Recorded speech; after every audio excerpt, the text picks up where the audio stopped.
There are a number of things that you can do before the game actually begins to make the games better. One of the things that you need to do is make sure that the ball bounces correctly. You want to see if you have the right amount of air in the basketball. Here's a simple test that you can do. Coach April takes the basketball, extends their arm all the way up, drops it, and if it comes up approximately to the elbow, you know you have the correct amount of air in the basketball. If the basketball bounces and comes way above the elbow, all right, then you have too much air. If it doesn't come to the elbow, then you don't have enough air.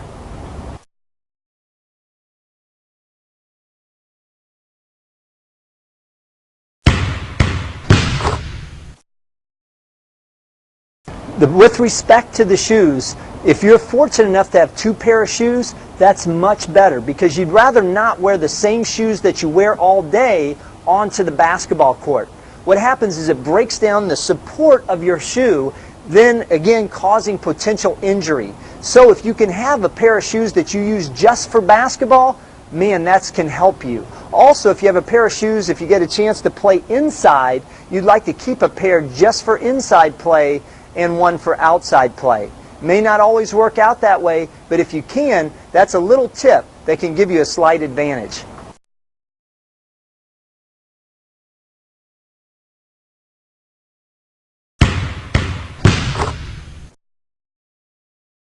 When it comes to attire on the court, it's important to wear loose-fitting clothing, not clothing that will restrict your jumper or your moves off the dribble. You want to be able to play your best, so you have to feel comfortable when you're on the court. That includes you wouldn't want to wear long blue jeans or tight-fitting clothes because one, that can cause you to even lose the basketball because it gets caught up in the blue jeans.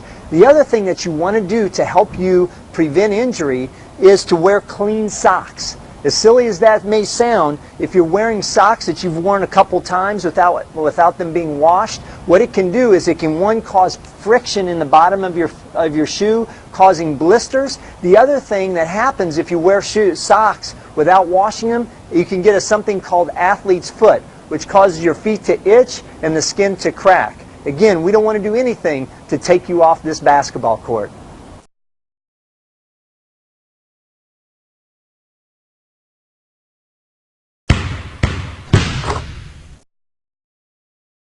Before the games begin, some things to keep in mind are that you want to have your fingernails clipped fairly short.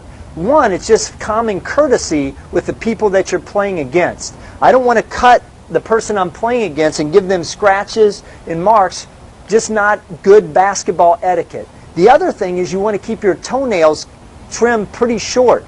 The reason why is quick stops with long toenails can cause foot injuries. It can cause a jam toe. It's called turf toe, believe it or not. Turf toe, even though you're playing on a basketball court, can really get you off the court for literally 2 or 3 weeks. If you don't cut your fingernails, a quick stop can cause problems. Make sure you keep those fingernails and toenails trimmed neatly.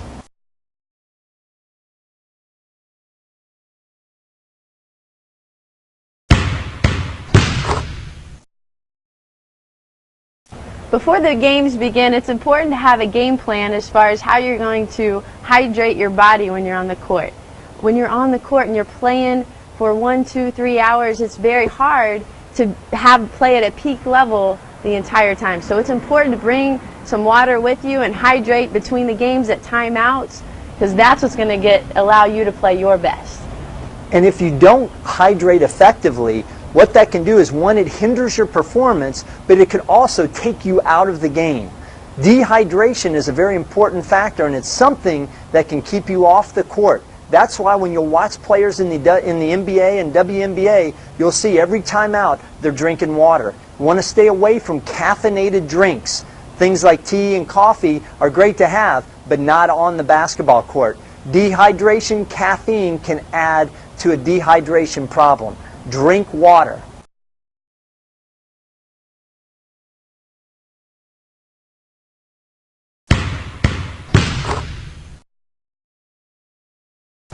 Before the games begin, you want to not only maximize your play on the court, but you can also prevent injury.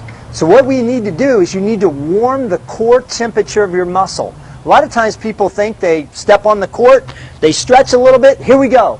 But the most important thing you can do is warm the core temperature of your muscle before you stretch. Coach April is going to show you 4 things to help warm the core of the muscle with some dynamic movement.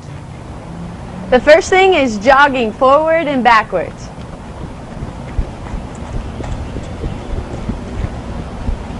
Okay, the second warm-up drill is Frankenstein walk. So I'm going to put my hands straight out in front of me and touch my toes each time my foot goes up. Okay, and the third thing are lunges. So we want to warm up the core of our body. Okay, I'm going to lunge straight forward. My right elbow is going by my right foot. And then I'm bringing it back to get a good calf stretch.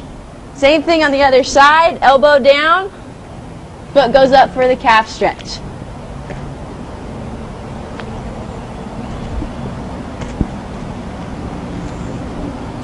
Okay, the last thing is we want to get our groins and our legs warmed up for defense. So I'm going to go side to side, okay, and get the groin warmed up. So we're going side to side. Make sure your knees never go over your toes. We always want to stay within the toes, okay? So we're going side to side. And we're going to go both ways.